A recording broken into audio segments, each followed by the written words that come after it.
자, 3단원의 화학 평형을 살펴보도록 합시다. 우리가 지금까지는 화학 반응이 이런 것들을 위주로 배웠어요. 요거.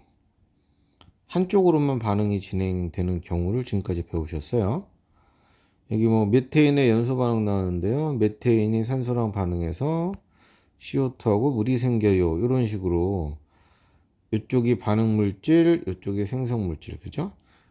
반응물에서 생성물이 되는 과정, 요 한쪽으로 일어나는 과정만 주로 배웠습니다. 예.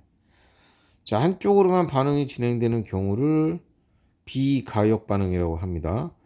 역으로 돌아오는 게 가능하지 않아요 라는 뜻이에요. 자, 비가역 반응을 위주로 배웠고요. 이런 비가역 반응은 평형이라는 게 존재하지 않습니다.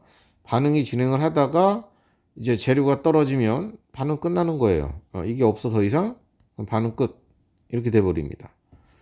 평형 상태라는 게 존재하지 않습니다. 자, 비가역은 평형이 없어요. 평형이 없어요. 그러면 이 제목에 지금 우리 화학 평형 배우고 있잖아. 그럼 너는 어디서 쓰는 건데 요거는 전부 다 가역 반응에서 쓰는 거예요. 역반응이 가능한 그러한 화학 반응에서 쓰는 겁니다.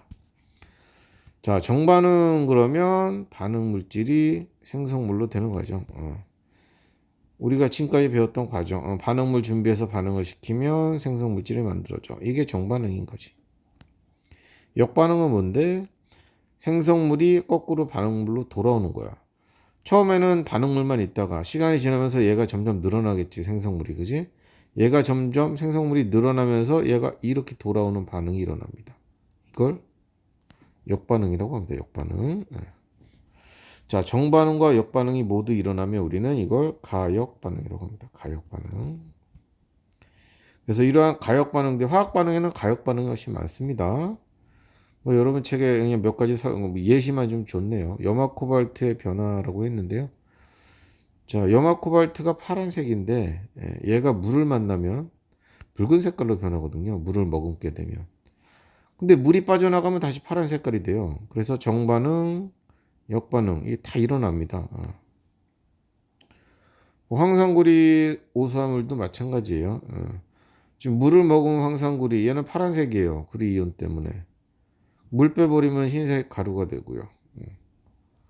물을 다시 물을 같이 머금게 되면 다시 또 돌아오고요. 정반응, 역반응이 모두 일어날 수 있다 이거죠. 석회동굴과 종유석, 석순이라고 되어 있는데요. 탄산칼슘, 즉 대리암이 있는 대리석이 있는 지대에 CO2하고 물, 즉 지하수가 흐르면 이런 뜻이죠. 대리석이 잔뜩 있는 동네에 지하수가 흐르면 녹아요. CaCO3가 물에 녹아서 이렇게 이온이 되거든요. 이온이 됩니다. Ca 플러스하고 HCO3 마이너스 탄산수소 이온으로 물에 녹아 들어가요. 녹아 들어가면서 석회동굴 생성되죠. 정반응. 자, 이렇게 물에 들어가서 이렇게 이온으로 녹아 있는데 물이 빠져나가면 다시 역반응이 진행이 됩니다. 종유석, 석순, 석주 뭐 이런 것들이 만들어지죠. 뭐 하나의 그냥 샘플로 나온 거고요. 뭐 우리가 많이 알고 있는 암모니아 합성거 이런 거 있잖아요. 질소와 수소가 만나면 암모니아가 만들어진다. 이것도 가역 반응이에요. 이 정반응과 역반응이 다 일어날 수 있어요. 그래서 우리가 이 암모니아 합성할 때 얘가 많이 만들어지는 게 좋잖아. 그치? 그래서 이게 평형 상태를 유지하는데 어느 정도 시간이 지나면 거꾸로 돌아오기 때문에 얘가 계속 만들어지지가 않아요. 예. 그래서 온도나 압력을 적당히 조절해서 얘가 최대한 만들어지는 온도 압력을 찾는 거예요. 자, 암모니아의 합성도 가역이다. 요거는 잘 알아두시면 좋을 것 같네요. 또 가역이었구나. 뭐 그렇습니다. 비가역에는 뭐 불태우는 연소, 앙금이 만들어지는 반응. 이 앙금이 다시 돌아가지 않고요. 연소가 돼서 이렇게 CO2 물로 분리가 되면 다시 거꾸로 돌아가서 메탄을 만들거나 하진 않죠. 금속과 산이 만나면 수소기체 발생하거든요. 얘가 다시 돌아와서 금속을 만들지는 않아요. 산과 염기가 만나면 중화 반응 되잖아요. 여러분 책에 있는 거 산염기가 만나서 이렇게 소금물이 지금 소금물이 만들어졌네요. 소금물이 다시 알아서 염산과 수산화나트륨으로 역반응이 진행이 되지는 않습니다. 자, 그렇고요. 자, 그래서 가역 반응의 경우에는 이제 동적 평형 상태에 도달하거든요. A하고 B가 만나서 C가 되는데, 이게 가역 반응 같은 경우에 C가 많아지면서 다시 이렇게 돌아오기 때문에 어느 시간이 지나면 어느 정도가 되면 C의 농도와 A, B 농도가 변하지 않아요. 일정한 상태가 되죠. 이런 거 이제 동적 평형이라고 합니다. 가역 반응은 따라서 평형 상태가 되면 뭐 용기에 이제 이렇게 해서 반응을 시켰는데 평형 상태가 되면 A도 있고 B도 있고 C도 있어요. 비가역 같은 경우는 어떻게 돼요? A, B 중에 뭐 하나가 없어져야 되잖아요. 이렇게 그죠? 근데 다 존재할 수 있어요. 평형 상태에서. 자, 가역 반응에서는 정반응 속도와 역반응 속도가 같아서라고 합니다. 정반응 속도 이쪽으로 가는 거랑 역반응 속도 이쪽으로 오는 거랑 이게 똑같아지면 이게 바로 동적 평형 상태인 겁니다. 정반응 속도와 역반응 속도가 같은 상태. 그러니까 겉으로 볼 때는 반응이 끝난 것처럼 보이는 상태. 겉보기에는 반응이 끝난 것처럼 보이는 상태죠. 대표적인 예로 우리 책에 세 가지가 나올 거예요. 상평형 나오고 액체, 기체 되는 거 상평형, 기화되고 액화되고 이런 거, 용해평형, 녹거나 석출되는 거. 그 다음에 세 번째가 화학평형. 이렇게 세 가지 가지고 물어봐요. 상평형은 얘기하는 거예요. 액체 상태에서 얘가 증발하면 기체가 되잖아요. 기체가 많아지면 거꾸로 돌아옵니다. 또 이렇게 그렇죠? 그래서 올라가는 기화되는 놈하고 액화가 되는 양이 서로 똑같으면 그게 바로 상평형인 거예요. 액체의 증발 속도와 기체의 응축 속도가 똑같아서 평형을 이루는 것처럼 두 가지 이상의 상태가 공존하는 동적 평형 상태. 액체와 기체가 서로 왔다리 갔다리 하는데 그 양이 똑같아요. 그래서 겉보기에는 더 이상 변화가 없는 것처럼 보이죠. 일정한 온도에서 물을 담아 놓으면 물의 양이 점점 줄다가 기화가 일어나니까 증발이 되니까 이때 중요한 건 여기 뚜껑 막혀 있어야 돼요. 자, 기화가 되다가 어느 순간은 어떻게 돼요? 이제 더 이상 물의 양이 안 줄어듭니다. 변화가 일어나지 않는 것처럼. 흔히 얘기해서 여기가 기체로 꽉 찬 거죠. 포화가 된 거죠. 포화. 네, 포화 상태가 된 거예요. 이 공간이. 그럼 더 이상 증발이 안 돼요. 증발이 끝났어요라고 얘기하잖아.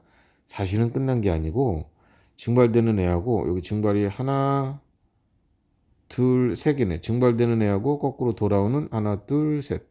이 액화되는 놈의 개수가 똑같은 상황이 되는 거죠. 처음에는 증발하는 속도가 당연히 크겠죠. 시간이 지나면서 증발 속도와 응축 속도가 똑같아지는 동적 평형에 도달. 겉보기에는 밀폐용기에 들어있는 물과 수증기량이 이제 일정해지고 이 물의 높이, 이 높이가 더 이상 줄어들지 않는 상태가 되고요. 뭐 어려운 건 아니죠. 근데 이 그림을 잘 보시는 게요. 이거 하나 외워두셔야 되는 게 액체가 이제 증발되는 거를 증발 속도라고 하거든요. 증발 속도. 증발 속도는 일정합니다. 요 기화가 되는 증발 속도는 일정해요. 이거는 온도에 의해서 결정이 됩니다. 결정. 온도가 일정하면 얘는 일정합니다. 응축 속도는 여기에 수증기가 이제 막 쌓이잖아요. 이렇게. 많이 쌓이면 쌓일수록 돌아오는 애가 점점 늘어나거든요. 그 응축 속도는 점점점 늘어납니다. 이거는 양이 점점 늘어나면서 그렇죠. 수증기 양이. 그러다가 이제 두 개가 똑같아지는 지점이 나오죠. 이게 동적 평형 상태에 도달한 겁니다. 두 번째는 그다음에 용해 평형. 뭐 녹이는 거 아니야, 그죠? 물에 소금 녹여. 녹이면 계속 녹아 들어가냐? 안 그러죠. 어느 순간 되면 어떻게 돼요? 더 이상 안 녹겠죠. 더 이상 안 녹고 이제 바닥에 쌓이잖아요. 그죠? 물에다가 소금을 넣었어. 막 한 숟갈, 두 숟갈, 세 숟갈 넣다 보니까 이제 바닥에 쌓이네 이렇게. 여기 다 녹아 들어갔어요 이렇게. 이온으로. 자, 이제 다 녹았잖아요. 이제 끝. 더 이상 안 녹아요. 이렇게 되는 거죠. 그런데 겉으로는 그렇게 되는데 실제로는 그렇지 않다는 거죠. 이 상태에서도 여전히 뭐가 일어난다? 용해가 돼요. 여기 있는 NaCl에 녹아 들어가요. 이렇게 계속 녹아 들어가요. 근데 녹아 들어갔는데 이미 녹아 있는 이 NaCl의 소금이 이렇게 다시 또 들어옵니다. 이렇게 녹아 있는 이렇게. 설탕으로 여기 나왔네. 설탕으로 해도 되고 아무거나. 그래서 녹아 들어가는 놈하고 다시 석출되는 놈이 똑같은 거예요. 그러니까 겉으로 볼 때야 당연히 변화가 없겠죠. 이런 걸 동적 평형이라고 합니다. 자, 용의 평형도 동적 평형이다. 무슨 속도 같다? 녹는 용의 속도. 그다음 다시 돌아오는 석출 속도. 이 두 개가 똑같은 상황이 된다. 녹이다 보면 이런 순간이 이제 오겠죠. 자, 이렇게 동적 평형 상태가 된 순간은 다른 말로 또 포화 용액이 된 상태이기도 하고요. 그렇습니다.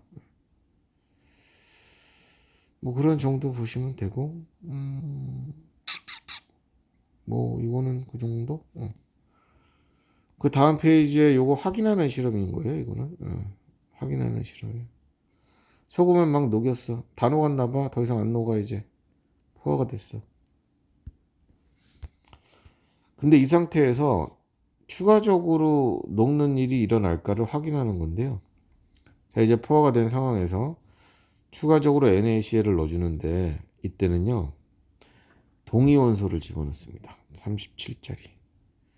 원래는 35짜리, 질량수 35짜리 염소가 들어가 있는 소금을 썼는데 동위원소, 요 새끼의 동위원소죠. 동위원소. 질량수 37, 좀 더 무거운 37짜리 염소가 들어있는 소금을 쓰는 거야. 자, 이제 녹였어. 이게 더 이상 녹지 않는다면 추가적으로 넣어준 얘는 여기 그냥 이 안에 바닥에 그대로 여기 있겠죠. 여기 그냥 있어야 돼요. 이렇게 안 녹고 37짜리. 근데 확인을 해보니 이 37짜리가 여기서 발견되더라 이거예요. 여기서 물속에 이온 상태로 여기 있어야 되는데 일로 녹았다는 거죠. 이렇게 용해가 됐다는 거죠. 얘가 녹은 만큼 이쪽에 있던 놈이 다시 일로 내려갔겠죠. 어떤 놈이. 자, 그래서 이 용액 안에서 37짜리가 발견이 된다는 얘기는 녹는 용의 속도와 석출되는 다시 고체로 돌아가는 석출 속도가 똑같은 그러한 용의 평형을 하고 있다. 동적 평형을 하고 있다. 이런 걸 확인해주는 실험이에요. 끊임없이 이게 일어나고 있음을 알 수 있다. 이걸 확인할 수 있는 실험이고요. 자, 그 다음에는 화학 평형. 화학 반응 시기에서의 평형이 화학 반응이 일어날 때의 평형인데 당연히 얘도 동적 평형이겠죠. 가역 반응에서 반응물과 생성물의 농도가 변하지 않고 일정하게 유지가 되는 상태라고 되어 있죠. A 더하기 B가 얘만 놓고 반응을 시키는 거죠. 용기에. 그럼 시간이 지나면서 C가 점점 늘어나겠죠. 없다가. C가 많아지면서 거꾸로 돌아오는 놈도 생기죠. 그러다가 이제 평형이 됐어요. 평형이 되면 어떻게 돼요? A 농도, B 농도, C 농도가 더 이상 변하지가 않죠. 일정한 상태가 됩니다. 반응이 끝난 것 같죠. 근데 실제로는 정반응 속도와 역반응 속도가 똑같은 상황인 거랍니다. 자, 탐구 자료 창에 있는 거는요. 여기 보시면 NO2가 이제 젓갈색인데요. 젓갈색을 얘를 갖다가 잔뜩 넣어놓은 거야 여기 용기에. 근데 시간이 지나고 보니까 색깔이 어떻게 되냐? 흐려지더라 이거야. 그러다가 이제 일정해진대요. 색깔이 왜 흐려지냐? 네, 너만 들어가 있던 놈인데 얘만 집어넣으면 얘가 이산화질소가 사산화이질소로 이렇게 정반응이 일어나요. 그래서 얘가 어떻게 되겠어요? 무색의 사산화이질소가 자꾸 늘어나겠죠. 그래서 색깔이 옅어지는 거예요. 근데 계속 옅어지네? 아니요. 얘가 다시 거꾸로 역반응도 하니까 결국에는 약간 옅어진 상태로 일정해집니다. 이렇게. 그러니까 요 실험에서는 요 반응식이 맞아요. 근데 이 실험에서는 맨 처음에 무색의 사사나 이질소를 준비했죠. 그럼 주어진 요 화학 반응식을 거꾸로 쓰셔야 돼요. 이렇게. 여기서 이쪽으로 가는 게 정반응인 거죠. 이게 정반응인 거죠. 정반응이 일어나서 색깔이 젓갈색이 많아지다가 또 걔가 어느 정도 많아지면서 이렇게 역반응이 일어나니까 또 약간 옅은 상태로 일정하게 유지. 이렇게. 처음이 뭐냐에 따라서 화학 반응식도 순서를 맞춰가지고 쓰시면 돼요. 그거 알려주는 실험이고요. 네. 아, 이거 또 이제 농도로 표시해 줬네요. 처음에 NO2만 넣었을 때. 얘가 그럼 반응물인 거죠. 이 밑에 있는 그래프에서 처음에 많이 있잖아요. 얘가 반응물인 거예요. 얘가 반응물 그림이에요. 처음에 하나도 없다가 늘어나죠. 이게 생성물 그림이고요. 그 다음에 반응물의 개수와 생성물의 개수를 보면 2대 1이죠. 2대 1. 우리가 여기서 알아야 되는 게 개수 B가요. 농도 변화의 B랑 똑같아요. 평형일 때 농도가 아니고 농도 변화의 B. 반응물질이 띠띠띠띠띠띠띠 가서 여기서 여기까지 변했죠. 그 다음 생성물질 하나도 없는 상태에서 이만큼 늘어났죠. 그죠? 요게 2대 1이라는 얘기예요. 이 변화량이 2대 1. 그래서 N2O4만 넣었을 때 보시면 N2O4가 처음에 맞네요. 얘가 반응물인 거고요. 그 다음에 NO2가 하나도 없죠. 얘가 생성물인 거죠. 근데 둘의 개수비가 몇 대 몇인 거예요? 2대 1이 나와야 되잖아요. 요 변화량과 요 변화량이 2대 1이라는 얘기입니다. 그런 것도 이제 물어보거든요. 옳게 그려진 거 골라라 뭐 이렇게 나옵니다. 변화량 고려해서 개수비 따져가지고 문제를 푸셔야 되죠. 자, 화학 반응의 특징은요. 충분한 시간이 지나면 가역 반응은 당연히 평형에 도달할 거고요. 반응물도 있고요. 생성물도 동시에 다 존재해요. 그 용기 안에. 그 농도들이 각각 일정한 상태를 유지하겠죠. 서로. 평형 이후에는. 이렇게 되면 이제 이게 평형이에요. 평형. 정반응 속도와 역반응 속도가 똑같아요. 평형일 때는. 자, 이 세 가지가 화학 평형 얘기하고 있는 거고요. 여기 Y축의 속도 얘기하는 거죠. 정반응 속도는 점점점 시간이 지나면서 느려지고요. 역반응 속도는 점점 빨라져서 커져서 둘이 똑같아지는 지점이 생기겠죠. 처음에는 반응 물질밖에 없을 테니까 정반응 속도가 크겠죠. 이렇게. 반응 물질이 점점 사라지니까 점점 줄어든 거야. 반응 속도가. 역반응은 생성 물질이 점점 늘어나니까 점점 커지고 그러다가 둘이 딱 만나는 지점이 나올 겁니다. 그다음 여기 나오네요. 개수 B는 평형에 도달할 때까지 반응하거나 생성된 물질의 농도 B, 즉 앞에서 얘기했듯이 변화량의 B다 이렇게 보시면 되겠습니다. 개수 B는 평형일 때의 농도와는 관계가 없다. 즉 평형일 때 여기 평형이면은 요 값, 뭐 평형일 때 농도가 요거잖아요. 지금 요거. 평형 농도 값하고 개수비는 관계가 없다는 거죠. 그 얘기입니다. 그거는. 관계되는 건 이 변화량이 중요한 거죠. 변화량이 여기서 이만큼 변했네요. 변화량이 중요한 거지. 평형일 때 농도는 관계가 없다라고 지금 얘기하고 있습니다. 자, 이런 그림을 이용해서 개수비 몇 대 몇 찾는 것도 나올 수 있죠. 변화량만 가지고 푸시면 돼요. 어려운 건 아니고요. 뭐 그렇습니다. 그런 것 좀 잘 읽어보시고 또 뒤에 문제 고민해서 한번 또 고민들 해보시고 질문하시기 바랍니다. 고생했습니다.